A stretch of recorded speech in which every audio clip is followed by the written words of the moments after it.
देश के अंदर दो नमूने हैं। जब देश में कोई चर्चा होती है तो तुरंत वह देश छोड़ करके भाग जाते हैं। जहरीले सिरप जिसमें किसी साल्ट की मात्रा ज्यादा हो जाने के कारण बच्चों की मृत्यु हुई, वो इतने बड़े लोग इन्वॉल्व हैं कि उन तक कई बार हाथ नहीं पहुंचते। जो बड़े होलसेलर हैं, जिसको सबसे पहले एसटीएफ ने पकड़ा था 2016 में, उसको लाइसेंस समाजवादी पार्टी ने जारी किया था। मान्यवर, जैसे ही दवाइयों का विषय आता है, दवाई सब जहन में आता है, तो हमारी और सबकी जिंदगी से जुड़ा हुआ प्रश्न आ जाता है। जैसे ही हम लोग देखते हैं, हमारा शायद ही परिवार का कोई सदस्य ऐसा होगा जो कभी ना कभी दवाई ना खाया। अगर उन्हीं दवाइयों में कहीं पर नकली या नशीली शब्द का प्रयोग हो जाए और या उसकी चीज का संज्ञान कहीं पर आ जाए, तो हम समझ सकते हैं कि हम अपने बच्चों के लिए क्या सोचते होंगे। अभी कुछ दिन पहले जो महत्वपूर्ण विषय इस समय पर चल रहा है, सिरप का, हमारे बराबर के प्रदेश मध्य प्रदेश, हमारे बराबर के प्रदेश राजस्थान, वहां से एक जहरीले सिरप जिसमें किसी साल्ट की मात्रा ज्यादा हो जाने के कारण या किसी भी अन्य बात के हो जाने के कारण वहां पर बच्चों की मृत्यु हुई, लेकिन उसका असर हमारे यहां पर भी पड़ा। मैंने देखा सरकार की तरफ से कई बयान मिले और उन बयानों में यह कहा गया कि इसकी गहनता से जांच होनी चाहिए और किसी भी तरीके से कोई नकली दवाई या नकली सिरप का इस्तेमाल ना हो। लेकिन मान्यवर, मैंने नजदीक से इस चीज को देखा। अभी जो सिरप का विषय है, इससे पूरा का पूरा जनमानस प्रभावित है। और मान्यवर, इसको अगर हम नजदीकी से देखें तो इसमें कहीं ना कहीं ऐसे बड़े लोग इन्वॉल्व हैं, वो इतने बड़े लोग इन्वॉल्व हैं कि उन तक कई बार हाथ नहीं पहुंचते। मुझे लगता है कि माननीय सदस्य को पूरा अध्ययन करके आना चाहिए, सदन की गरिमा का ध्यान भी रखना चाहिए। लेकिन मुझे इसलिए भी खड़ा होना पड़ा है क्योंकि नेता विरोधी पक्ष ने सदन की कार्रवाई प्रारंभ होते ही इस मुद्दे को उठाया और आपने भी उसको छेड़ा है।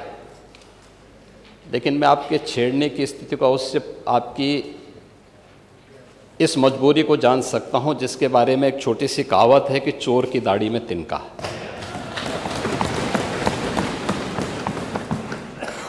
प्रश्न है नकली दवाओं के सेवन से होने वाली मौतों के बारे में, जिसके बारे में उनको उत्तर दिया गया है कि इस प्रकार के कोई भी प्रकरण अभी तक उत्तर प्रदेश सरकार के संज्ञान में नहीं है। दूसरा, समय समय पर इस दिशा में खाद्य सुरक्षा और औषधि प्रशासन विभाग के द्वारा छापेमारी की कार्रवाई भी होती है। उत्तर प्रदेश के अंदर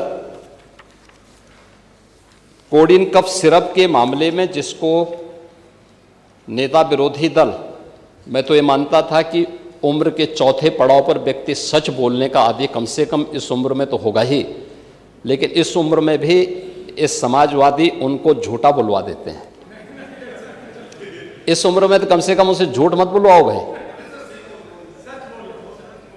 सच बोलने के उनको आदी होना चाहिए। और वो तो चेयर पे बैठ चुके हैं लंबे समय तक, स्पीकर के रूप में उन्होंने सदन को आगे बढ़ाया है। कोडिन कफ सिरप से उत्तर प्रदेश के अंदर कोई मौत नहीं हुई है। एक।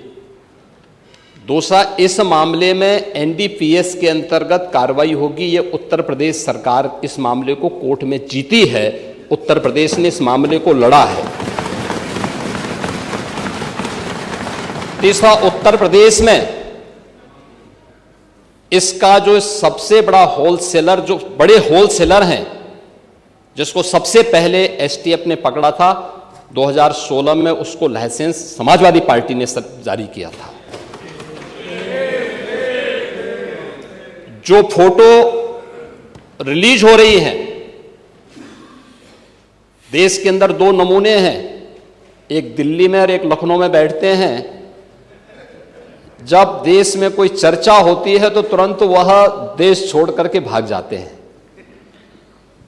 और मुझे लगता है कि यही आपके बबुआ के साथ भी हो रहा होगा। बिना चिकित्सीय परामर्श के इसका सेवन नहीं हो सकता, खासतौर पर बच्चों के लिए। एडल्ट भी चिकित्सीय परामर्श से ही इसका सेवन करता है। कौन ऐसा व्यक्ति है जिसने कफ सिरप नहीं लिया? खांसी होती है, हर व्यक्ति लेता है, लेकिन चिकित्सीय परामर्श से उसमें लिखा जाता है।